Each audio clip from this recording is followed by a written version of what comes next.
எல்லாருக்கும் வணக்கம். இன்றைக்கி நம்ம என்ன பார்க்க போகிறோம்னா ஜெர்சி விலாக்ஸில் மைதா பனானா பால்ஸ் பார்க்க போகிறோம். இதுக்கு தேவையான இன்க்ரீடியன்ட் என்னென்னாக்கா வாழைப்பழம் நல்லா பழுத்த வாழைப்பழமாக எடுத்துங்க, ஒரு 4-5. பேக்கிங் சோடா ஒரு பிஞ்ச் எடுத்துங்க, ஒரு பிஞ்ச் உப்பு, ஒரு அரை டீஸ்பூன் ஏலக்காய் தூள், ஒரு 4-5 ஸ்பூன் தேங்காய் துருவல், 1 கப் மைதா, அரை கப் சீனி எடுத்துங்க.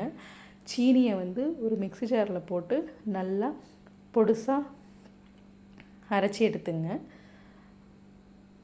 அதை ஒரு பவுலில் ட்ரான்ஸ்ஃபர் பண்ணிவிட்டு அந்த 4-5 கனிந்த வாழைப்பழத்தை எடுத்து நல்லா பேஸ்ட்டாக அரைச்சி அதில் ட்ரான்ஸ்ஃபர் பண்ணிங்க ஒரு பவுலில்.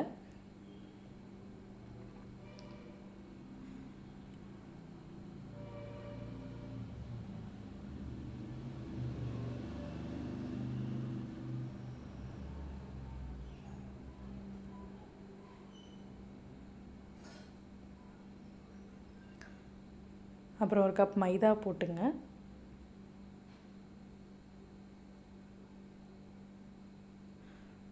ஒரு பிஞ்ச் சால்ட்,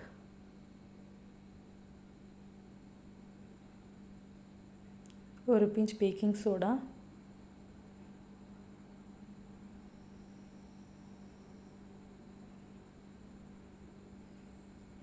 நாலஞ்சு தேங்காய் துருவலையும் போட்டுங்க, டேபிள் ஸ்பூன்.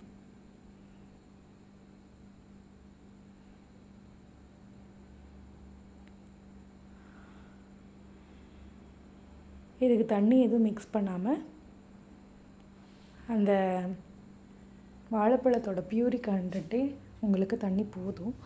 அதுலேயே உங்களுக்கு பால்ஸ் பிடிக்கிற மாதிரி வந்துடும்.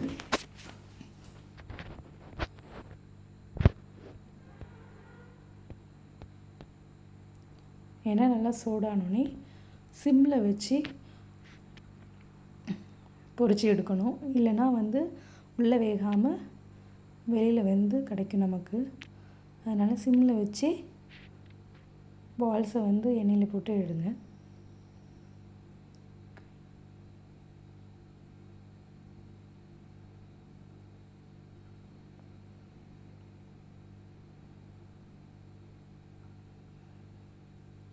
எடுத்தாச்சு.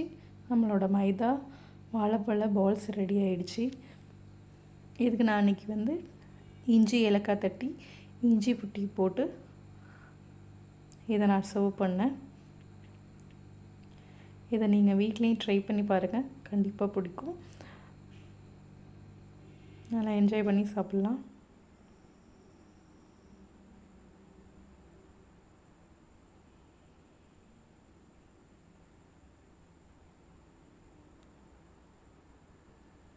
தேங்க்யூ.